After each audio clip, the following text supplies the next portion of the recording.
Make our nation. Apart from poor planning and policy gaps that makes an already poor situation worse, the infrastructure deficit is high. I have come to the Nanumba North municipality of the Northern region to meet 36-year-old teacher Mensah Kwame, who is looking beyond all the glaring challenges to help rural pupils.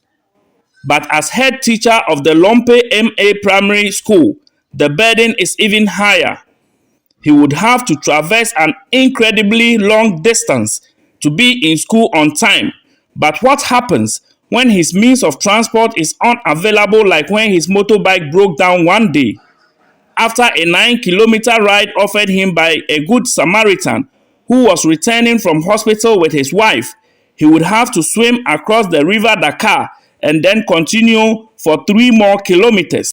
These challenges, coupled with poor infrastructure and lack of furniture and textbooks, makes this even more dire. Kwame's connection with rural schools began when he completed college in 2009. He has since moved from one school to another and admits teaching here is frustrating. As a teacher in the rural area, you would have to wake up very early in the morning.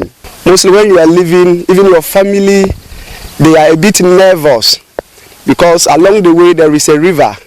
And so they are even uncertain as to how you might even get back home after school.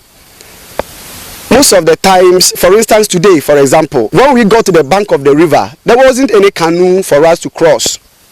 And so as a teacher, I had to swim across the river and pick the canoe, go to the other side and pick my items and camp. The pupils are at a huge disadvantage.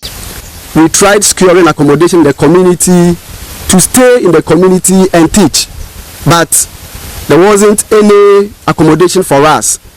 We could not get accommodation within the community. The reason I stay in the East Gonja district of the Savannah region and teach in the Nanumba North district. Teacher Kwame's pupils are also worried. This class is P4, P5, P6 because our school is fast. We don't have teachers. Education watchers have maintained the uneven distribution of resources between the urban and rural areas, and the ultimate outcomes requires a review. Executive Director of African Education Watch Ghana, Kofi Asari, has been doing a lot of work in this regard. He believes the time is now to demand concrete action on rural education if something is to change. Aim to eliminate hunger by 2030.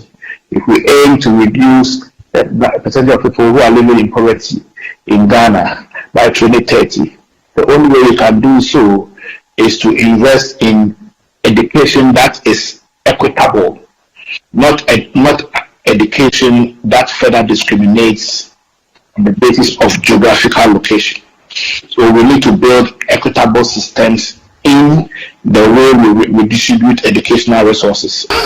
Majority of teachers in Ghana do not accept postings to rural communities. This can be attributed to the numerous challenges that teachers in rural communities face. According to social education research, about 10,000 teachers leave the classroom every year.